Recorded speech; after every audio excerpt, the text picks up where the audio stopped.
안녕하세요. 네, 오늘도 우리 열왕기 하 말씀으로 우리 주님 음성 듣겠습니다. 오늘 말씀은 열왕기하 23장 1절에서 20절 말씀입니다. 이 본문을 중심으로 인생의 목적과 수단을 분명히 해야 합니다 라는 제목으로 말씀 나누겠습니다.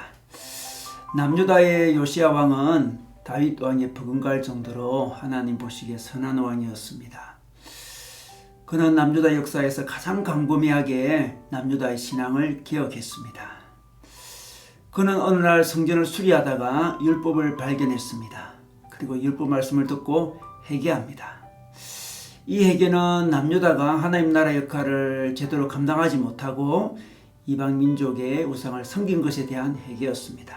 요즘으로 하면 기독교인이 세속적인 가치관으로 자기 욕심만 쫓아 사는 것을 회개했던 거죠. 하나님이 주신 사명, 제사장 나라, 하나님 나라의 사명을 감당하지 못한 것에 대한 회개였습니다. 요시야의 회개는 개혁으로 나아가게 됩니다. 그는 모든 백성을 성전으로 불러 모읍니다.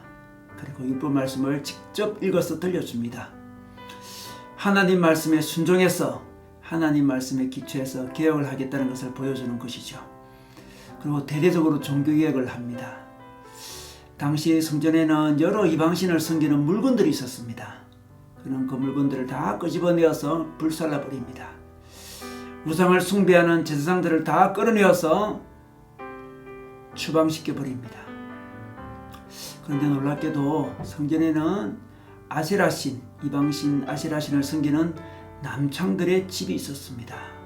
이 집도 헐어버립니다.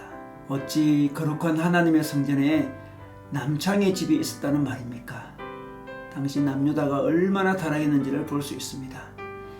이 남창들은 여사제들과 함께 성관계를 맺는 것이 바로 아세라신을 섬기는 이방의 제사의식이었던 거죠.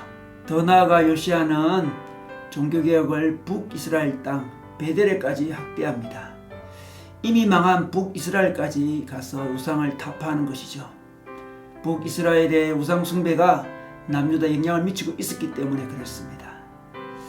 북이스라엘의 이방 제단과 산당들을 다 헐어버리고 불살라버리고 더 나아가 빻아서 가루를 만들어버립니다. 산당 제사장들은 다 이방 제단 위에서 죽여버립니다. 그리고 흰놈의 아들 골짜기라는 골짜기에서 드벳이라는 산당을 만들어서 몰록이라는 이방 신을 숭배하고 있었습니다. 이때 이 몰록이라는 이방신을 숭배할 때에 자기 아들을 불에 태워서 인신제사까지 드리고 있었습니다. 여러분 얼마나 놀랍습니까? 이런 악한 제사를 요시야는 드리지 못하도록 그 산당을 부숴버립니다. 그리고 각종 여러 다양하고도 수많은 우상들을 다 깨뜨려버렸습니다. 요시야의 종교개혁은 광범위하고도 철저했던 것입니다. 그런데 우리는 여기서 남유다 백성들이 왜 이토록 많은 이방신들을 섬겼는지 의아해할 수 있습니다. 그것은 그들의 신앙의 근본 목적이 잘못되어 있기 때문입니다. 남유다 백성들은 자신들의 인간적인 욕심, 인간적인 복을 위하여 어떤 이방 제사라도 다 받아들였던 것입니다. 성전의 남창 제도도 들여다 놓고 자기 아들을 불에 태워서 제사를 드리기까지 했다는 거죠.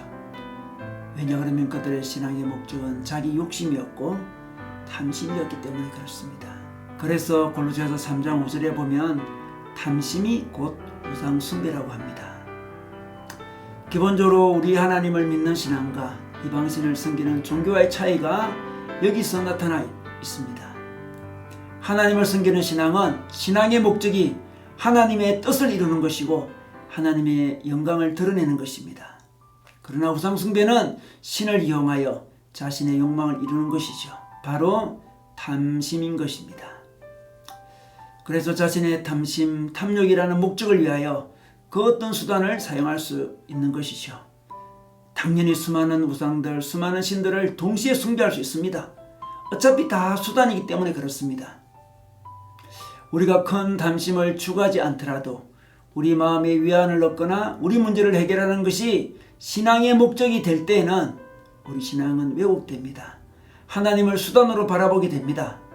그래서 하나님이 우리의 인간적인 목적을 이루어주지 않으면 하나님께 실망하고 하나님을 원망하고 교회를 떠나기도 하지요. 하나님을 인생의 수단으로 여기기 때문에 그렇습니다. 그러나 참된 신앙은 하나님의 영광과 하나님의 뜻이 목적이 됩니다.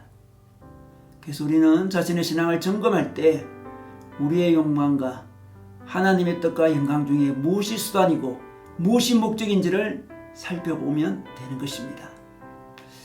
남유다 백성들에게 하나님의 성전은 수단이었습니다. 그러다 보니 성전에 각종 이방신들을 섬기는 물건들이 가득했으며 남창까지도 허용했던 것입니다. 이 땅에 있는 모든 것들은 사실 다 하나님을 섬기기 위한 수단인 것입니다. 우리의 직장도, 우리의 재물도, 우리의 사회적 위치도 다 하나님을 위한 도구일 뿐입니다. 도구가 하나님을 위한 선한 도구도 될 수 있지만 도구 자체가, 수단 자체가 목적이 될 때 우상이 되는 것입니다. 그러므로 우리는 늘 우리의 목적과 수단을 분명히 해야 합니다. 우리의 기도 시간은, 우리의 예배 시간은 우리의 삶의 목적이, 인생의 목적이, 신앙의 목적이 무엇인지를 보여주는 시간입니다. 우리의 예배 시간은 우리 인생의 목적과 수단이 무엇인지 분명히 밝히는 시간입니다. 우리가 말씀을 통해, 예배를 통하여, 또 기도를 통하여 우리 마음을 새롭게 하지 않으면 어느새 인생의 도구가 수단이 목적이 되어버립니다. 하나님이 수단이 되고 우리 욕심이 목적이 되어버리죠. 이것이 바로 남유다 백성의 모습입니다. 남유다 백성의 모습은 바로 우리의 모습입니다. 우리의 우상 숭배가 적나라하게 드러나지 않고 내면에 숨겨져 있기 때문에 우리가 잘 알지 못할 뿐입니다. 여러분, 개혁은, 종교개혁은, 신앙개혁은 목적과 수단을 바르게 하는 것입니다. 우리는 우리 인생의 목적과 수단을 분명히 해야 합니다. 하나님이 목적이 되고 나머지가 수단이 될 때 우리 삶은 질서가 잡힙니다. 영적 질서가 잡힙니다. 우리와 하나님 관계가 회복되고 자신과의 관계도 회복되고 사람들과의 관계도 회복되고 자신이 하는 일과의 관계도 회복됩니다. 여러분, 오늘도 말씀으로 우리의 삶의 목적과 수단을 새롭게 정리하는, 새롭게 정립하는 시간이 되시기를 주님의 이름으로 축원합니다.